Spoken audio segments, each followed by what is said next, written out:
Okay. Okay, guys, you're welcome to our channel. Today, we'll talk about gaming gates. So, gaming gates are basically an approach towards fractionalizing and decentralizing game ownership.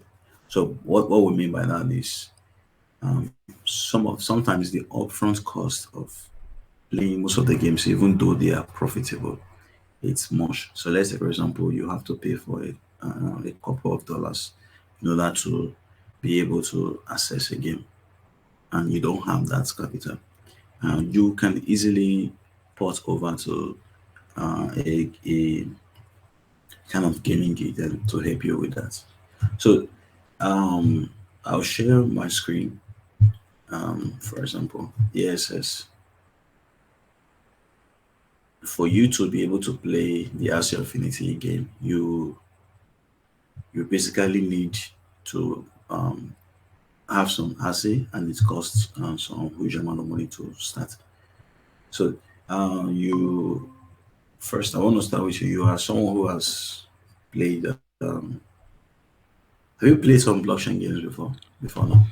No, I've not played some blockchain games before, but I've played games. I love games. I think at my young age, I have this Sega Genesis console at home, so which I normally play them with my late uncle then. So I enjoy game. One problem that I had then was accessing games. It's not really easy for you to access games. So once the game there was like a lot, you had to be a friend to the person so that you'll be able to play games every time. And then we are young, you don't have the right to choose which one to play or which one not to play. But as we get into the high school, I was rewarded with a console which I played, and I love soccer till today. I still play football, FIFA. So accessing game is not easy. Like currently now, the FIFA I have is FIFA 2019. So, but Right. it's somehow outdated anyway because uh the players, there are new players now. Those players in the former club, they have sold them. Some have retired and the rest. But all those updates, I don't really have them. So because I'm using PC, so I don't have a console. So I use a gaming PC. So all those players, they are not there anymore. So for me to access now, I have to buy the FIFA 2022. I Yeah. think it's around $20 or no. But with this gaming gate, it's a new thing. It's just like the as videos to Netflix. This is game to gaming gates. That's how it is. Okay. So because when this whole um, play to earn revolution came in, because I actually watched a video of Axie Infinity, how people during the COVID-19 era, that was 2020, there was lockdown, people could not go to work, people lost their jobs, and there was nothing to do.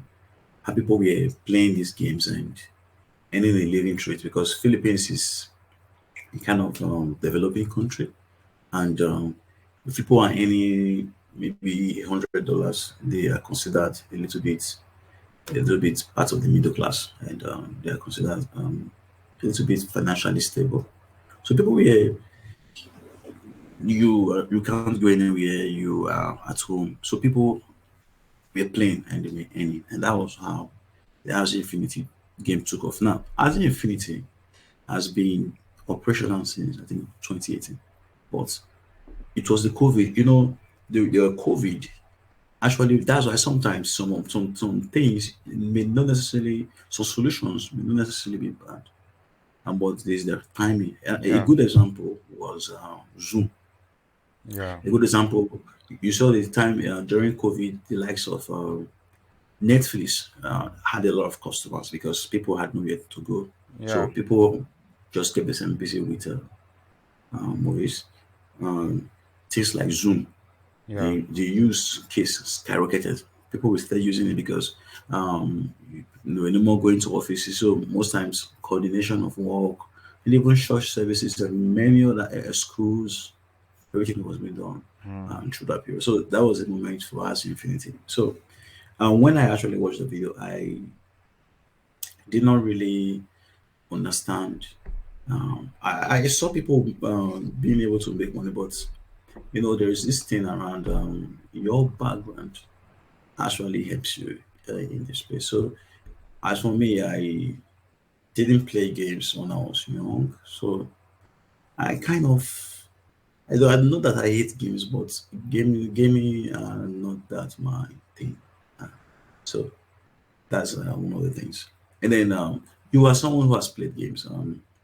Let's say, for example, you are playing a particular game, and that game, maybe you are playing a shooting game, and there are times where you need to buy weapons or you need to buy some gears to equip your player to be more efficient, and you can only get those kind of gears as a reward if you get to a certain level of Yeah. the game, or you can sell them to people who have it. But if you what gaming brings, like especially decentralized games, is that rather than just play for fun and you get achievements and you're not able to monetize it, and these blockchain games bring about this. So blockchain gaming games are the gigs. They are basically, as you can from my screen, as you can see from my screen, they are basically few of them, and though many of them are coming on board now, likes of Hit Games. This one was founded by the founder of Axie Infinity, Merit Circle, GateFi, and all that. So what they basically do, they are a few things that this Git do, apart from the ability to connect you. One of the things that they can do is to provide training. So I think I saw a on the Twitter page of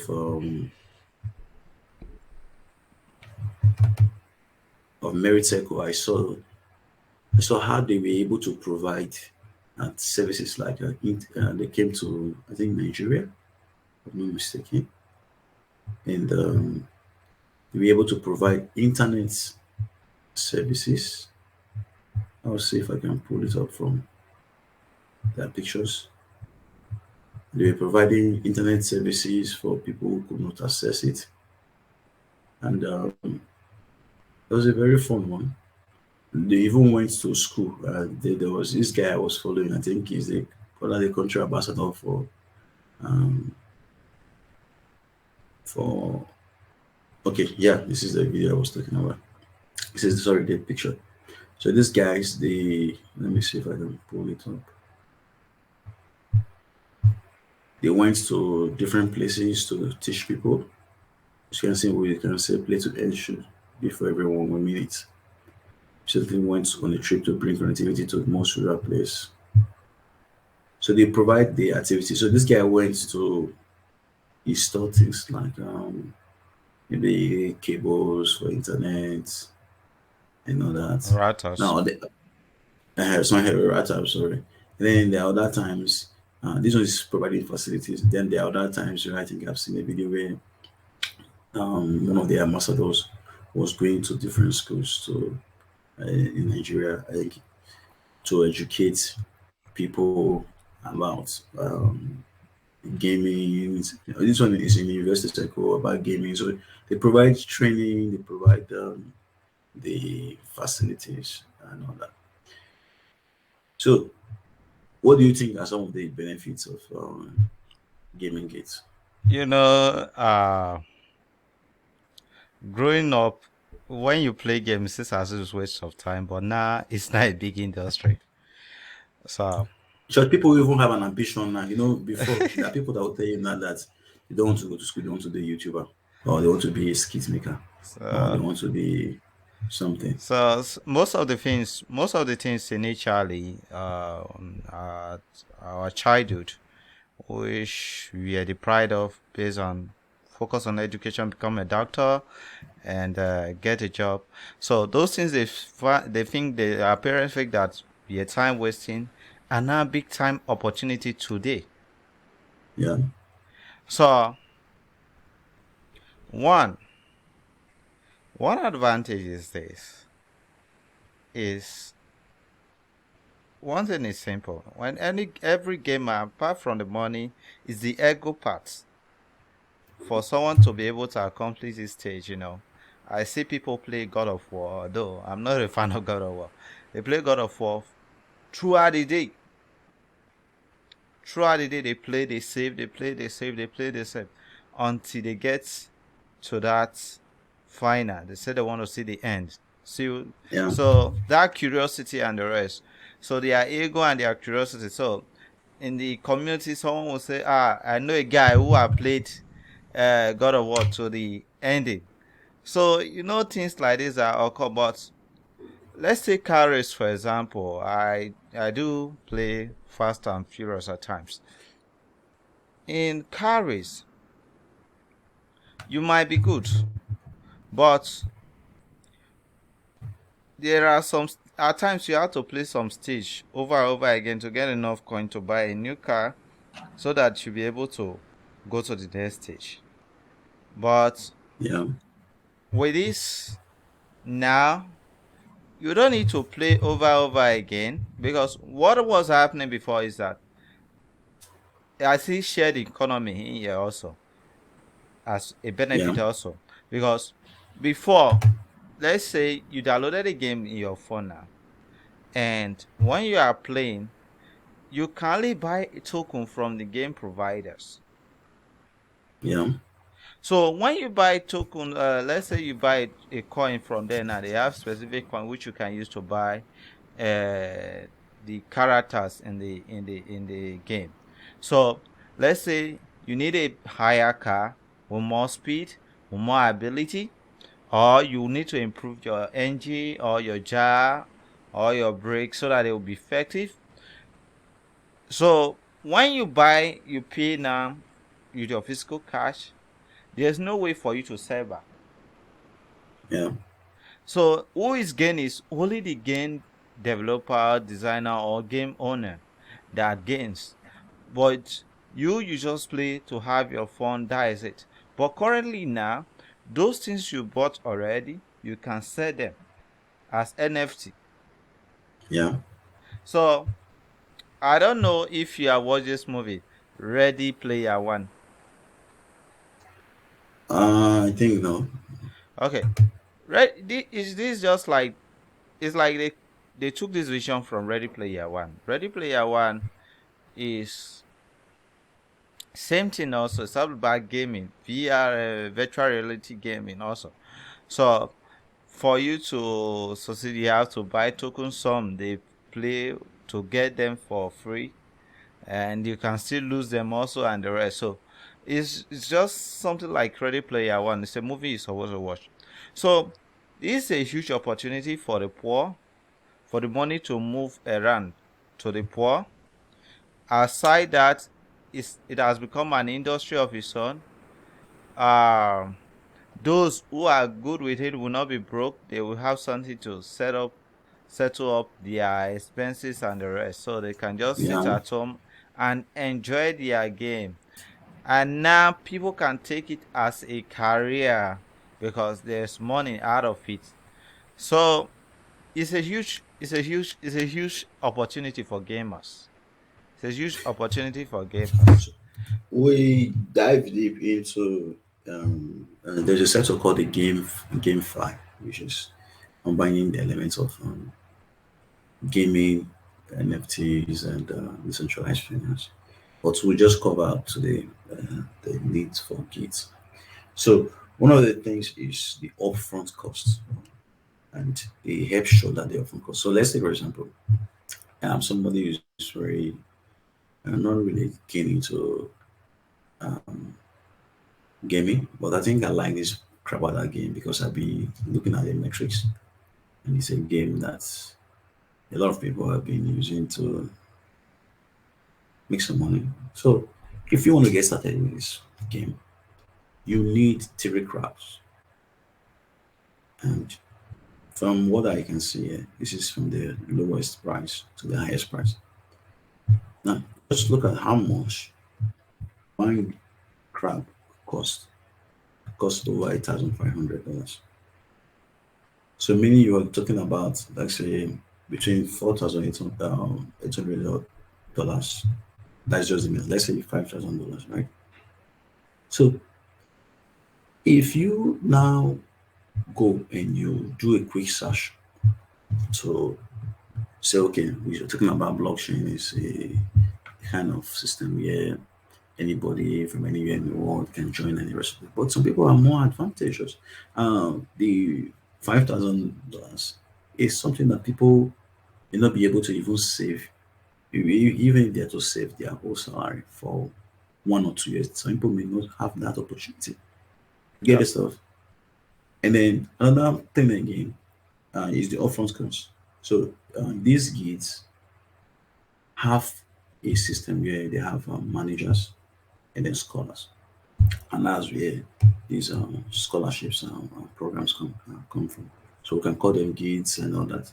It's basically a play, the kind of management where it's like, how will I put it? Like a rental kind of property. Maybe it's like somebody you have Uber, for example. So even as much as Uber is very appealing, you cannot start Uber if you don't have a car. Yeah.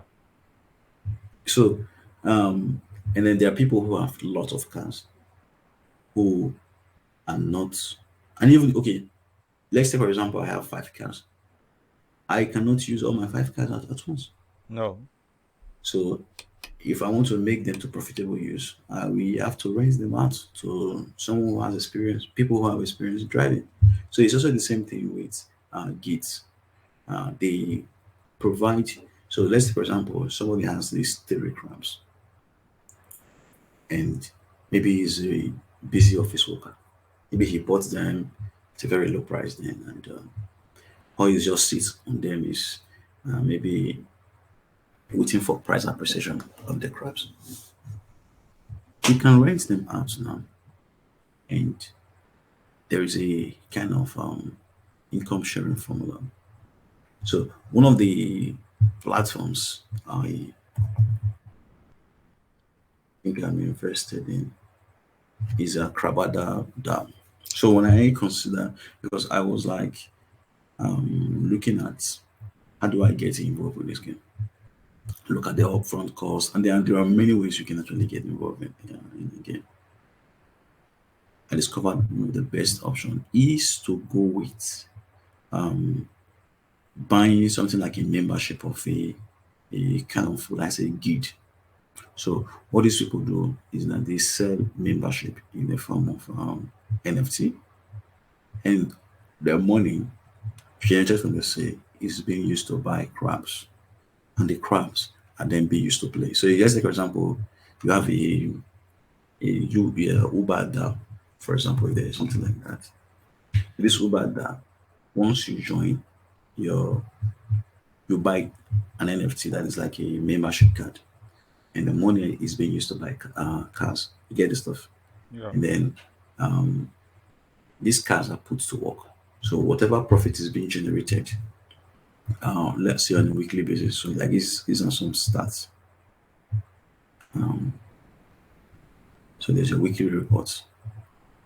So whatever is being generated is being used to. Now you can see Gojo actually coming up with some statistics and say Crabada is among the top people that are buying like NFT sales volume. So they take this money, they buy the crabs, they put them to work, and then let me show you this. Okay, you can even see a stacks here.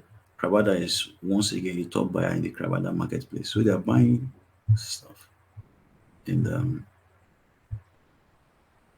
There is a stats I want to show you. Where they send out weekly kind of reports, and they say, okay, this is the week. So between March 20th and 27th, game rewards have been distributed. So if you had a membership, um, you now let's do the math. I will go to CoinGecko. Now to get a membership is like they sell weekly they do weekly meets, so you can get it for maybe like 2.2 hours, or um you can buy off the market maybe around 3 or 2.7. So let's take your cost. If we do the math, your hours is maybe you got it for like 3 hours. And meanwhile, you can always sell your NFT, your membership. So you are not bound for life. So you can say, okay, enough of where I've been with this platform. So that's around like 270. And then imagine what each generated 165 to USD. Now let's check, search for to USD.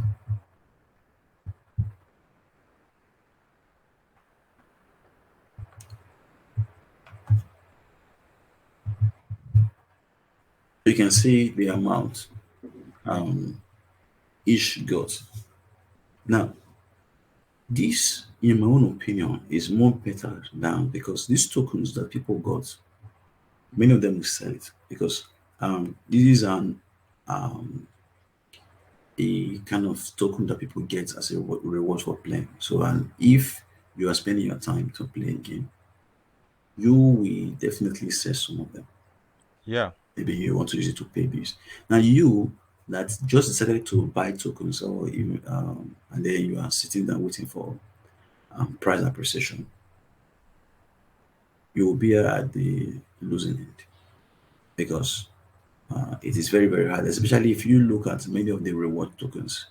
They are very, very hard for them to appreciate. It happens in decentralized finance and all that. So, there are some of the example the benefits of gaming. So, they cover the upfront costs. I said Latin again is training, and then gaming additional rewards. I can organize who is the best player. They want to reward the best player with some perks and all that.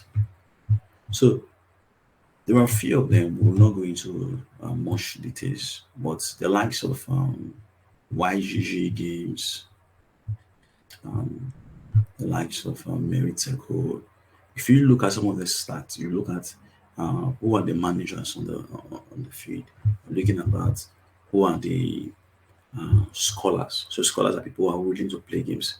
And from the statistics, the likes of YGG, you have thousands, I think more than 5,000 people who are there on a daily basis or weekly basis or monthly basis who are playing this game. So that is a lot of numbers. You Yeah. get the stuff. So and people are earning a living, like some platforms they they distribute to players more than 500 thousand dollars every month for revenue. So one of these one of the things with these gaming gates, they provide a form of structure. So they connect those who have these resources like Crabada. So there are two Crabada. This like a they are like a DAO. They're essentially in DAO. So there are two things they can actually do, and they can be like Crabada. Like Crabada, they sell you an NFT, which they use to buy crabs. Okay. Now, um, gigs can also be structured in such a way where they may not have membership. So the membership could be like using a token. So if you have a a specific number of tokens, then you can loan your assets to them, and then you can continue from there.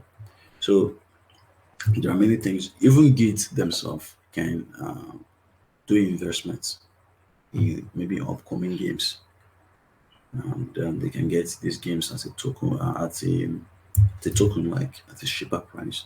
They can even be involved with things like incubation, for games. These are yeah, there are many things that can actually be done.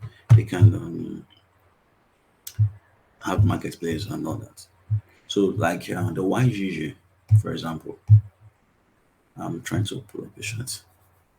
YGG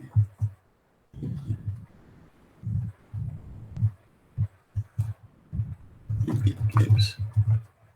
There's something within the games. So it has a generalized DAO, and this DAO has what they has a kind of votes kind of system. But that's not what I want to actually talk about. Votes, And and then Mary Circle okay, have a sub DAO. okay, yeah, yeah. We want to talk about so sub DAOs are basically because these kids they expand. So let's say for example now we have the likes of Crabada that I belong to, right? So they can decide to vote and say, okay, Crabada is a nice game. Um, it's making it has a lot of users. People can aim with it, but we want to we want to add extra games. So there's something around how will I put this leadership. So let's take for example, you have an organization and you started with a particular sector, and the more you add in sectors and adding sectors and adding sectors. Let's say, for example, you have a software company. The software company is handling, let's say, academics, handling schools, websites, universities, and the rest of them. Then another one is handling, let's say, e-commerce, building website for people. Then another part of the company is handling things like building website for churches and the rest of them. Now, if you don't put them into structures and say, okay, this one is the company is just a big company and it has little branches. Just like we have marketing branch, this and all that. And you just come, people will not know what to do. So that's the whole need for sub DAOs. So sub DAOs are basically um, departments that handle specific things. Where it could be particular games or it could be a particular function. Just like let's say this image with merit circle. So things like investments, things like incubation. Now, if you just put this whole thing to the whole general that it will not be effective. I think just like we saw with the likes of then you are being in the near environment before Yeah. now. Where you see sub DAOs, you have DAOs that are involved with maybe we have like OWS where they help people where they help projects with marketing and the rest of them. You have DAOs that just cover things like memes. You have DAOs that Gits are like DAOs. You have DAOs that cover just basically any kind of thing. So these DAOs, these Gits, they have votes. So votes, you basically put your resources together, and then token service take a number of votes, can then the revenue from breeding of sales, revenue acquired from renters, revenue from other activities, and so when you put your resources together, um, this revenue will be paid to you according to the proportion of what you actually put in. And then another thing again is treasury. So treasury, when these managers lend out their maybe NFT or whatsoever to scholars, they get a portion. So whatever profit is generated, this percentage goes to. I think some places have like 70 or let's say 60% to the owner, which is the manager. then another percent to the no 60 to the scholar, which is the player, because it's done in such a way that it's fair, not you examine something and the players don't just really get good stuff. And then another thing again that is done is part of the fees actually go back to the platform. Um, so, in my own opinion, this is one of the things that I can actually see. In gaming gigs, I would call them like a kind of index funds for games. So a kind of one-stop shop. Uh, Gaming gates, I think they might be good investments. Like these are some of the games Ameriteco is involved with. It might be a good investment in the sense that um, you can see the options of the games. Mm. In the sense that, you know, if you, I don't know if you know about the S&P 500. No. So the S&P 500 is basically kind of not best to explain it, but kind of index fund where it tracks the I think 500 most valuable companies in the US. So if you are investing in S&P 500, there's no way you will lose money because it only tracks the performance of the top stocks in the US. So you can even see the market capitalization for $42.4 trillion. What does it constitute? You can see it here. 505 companies. But gaming gates, we be more than that. I was actually telling somebody, I said, people don't understand the scale of what this blockchain technology, smart contracts, enables things like fractional ownership, things like you being able to enforce things without lawyers and the rest of that. So if somebody invests in, let's say, the a gaming gate, you participated in the votes and you contributed. So it therefore means, just like in this case, when you have membership with Crabada and the rest, you only need to have membership, right? You can sit comfortably as long as you're a member and just be earning something. So this is not financial advice actually. So those of you um, you want to do a study, because we need teach dive deep into things like token economy, who gets to do this and all that, the use of the token and all that. But just talking about well, from the perspective of gamers, not for investors. So how we gamers participate? Okay, so for you to participate, I think each of them have different methods of gaming, but I don't really belong to any of them. The only one which is like a gaming game that I belong to is this Crabada. So I have an NFT membership, but they operate in similar stuff. For you to be part of something like YGG, there's a specific amount of tokens you're supposed to have in your wallet.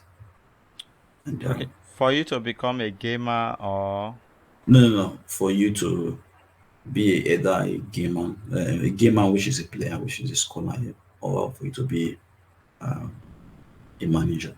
So there's is a little bit of barrier to that. So you need to have some amount of tokens. So these tokens are basically what we unlock the membership to. okay. But if it's done that Because a the reason player a why player must own a token is summer. No, no, this is okay. There are reasons why a player must own a token. There's this thing called the nothing at stake problem. Okay. So if you come, okay, what is one of the reasons why people go with the proof of stake model and you have validators and delegators? If, for example, you're a validator, for like, if you want to validate on Avas, you need 2,000 Avas, right? Yeah. Now, that is not because the system will not work with that 2,000 Avas.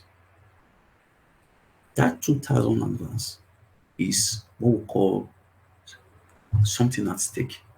So there's something at stake advantage. So, one of the things with our world, if people don't have anything at stake, they will want to misbehave.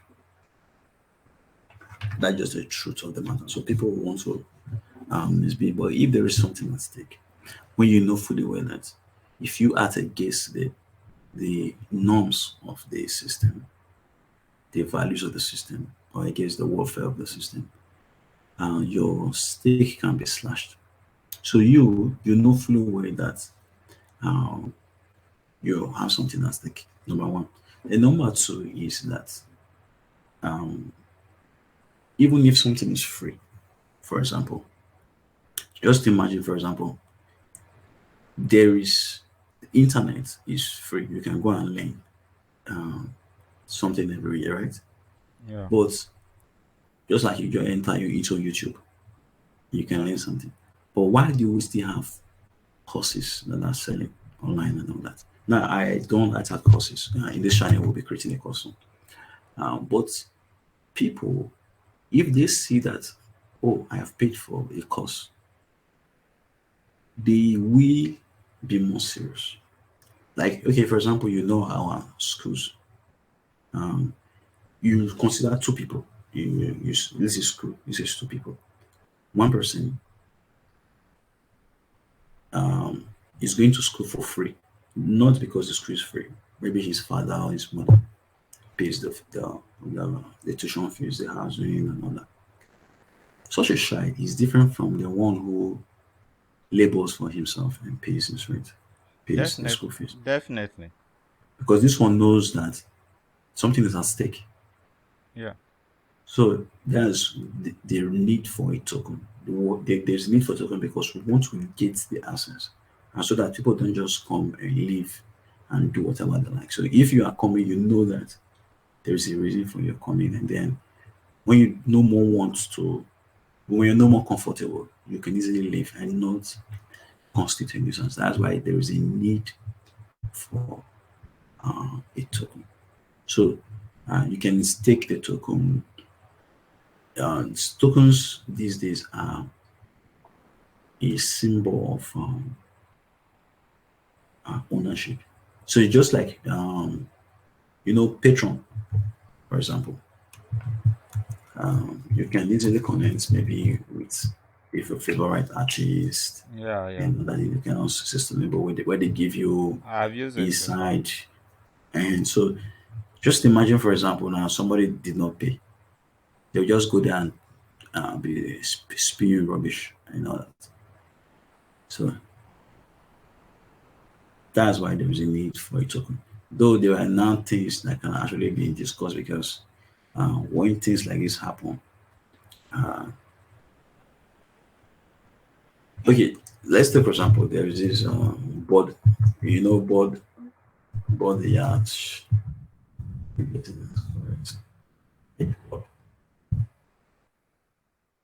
It was basically the kind of system where we have a kind of elite stuff here. You can only be a member. You can only get access to this stuff if you're a member, and then there are other perks. So that's why there's a need for a token. And then another thing again is another reason why there is a need for token. Tokens are the only way where governance can actually be done. So if you don't have tokens, it definitely means you are running a centralized a one man show, Yeah. and not in this. blockchain era that people want something like this. So let's say, for example, we want to add a game. You cannot just add a game. You need to put, like, you can see proposals here. You need to, or you maybe want to employ somebody or hire somebody. You need to put everything before the people and say, okay, this is the changes we want to do. We want to add a game, or want to remove a game, want to hire somebody. We want to do this and all that. So that's why there is a need for a token, and that's why there's a need for you to have some tokens. So tokens are basically having a skin in the game. Yeah, Okay.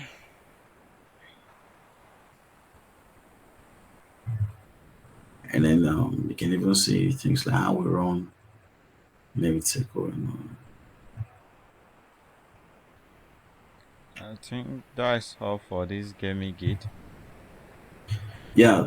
So they are basically a a nice concept that should not be should not be ignored. Because if you look at, as we in our next episode, we will talk about GameFi, how they combine gaming, NFTs, and because in a GameFi, just a little pick, you will basically own every single piece of the game. So from the piece of property where let's say a battle game, the land where these battles happens, you can own it. Um, the weapons, you can own it. Just almost every single thing you can. Now gaming is, I think they are forecasting gaming to be like a $500 billion industry by 2027 or something like that. So 2026. in 2026 and something like that. Now many many in many ways you can contribute, and why I like gaming gates is that you see people like us, even if we buy crabada, the crabs itself, someone like me, I will not play because it's not that I have an aversion against games, but it's not really my person, right?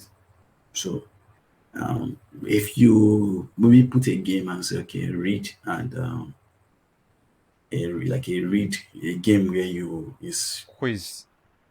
not like quiz or like reading, you read a book, you're able to set for you some quiz, and then you can answer okay this and that. I can participate because that is something that aligns with um, my system of how I grew up. So I don't see anything wrong with games. But so if I am not to participate and want to come into the gaming economy, gaming gigs are very, very good. And I think there was this app that I actually saw.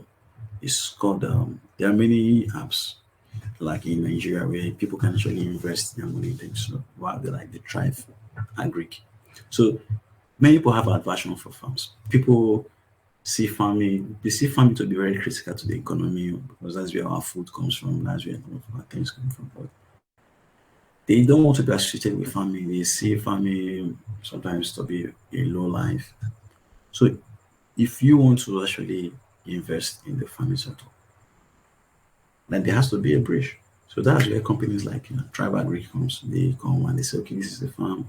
You are willing to invest your money. And then there is a farmer who's willing to do the work, the dirty work you don't want to do, but he does not have the capital. So you have the capital. So there's a link between you. So there's a income sharing formula where there's a percentage that the farmer will pay in return. Then there's what you get in, in return. So I think that is enough. Thank you very much for being our guest, and make sure you subscribe to this channel.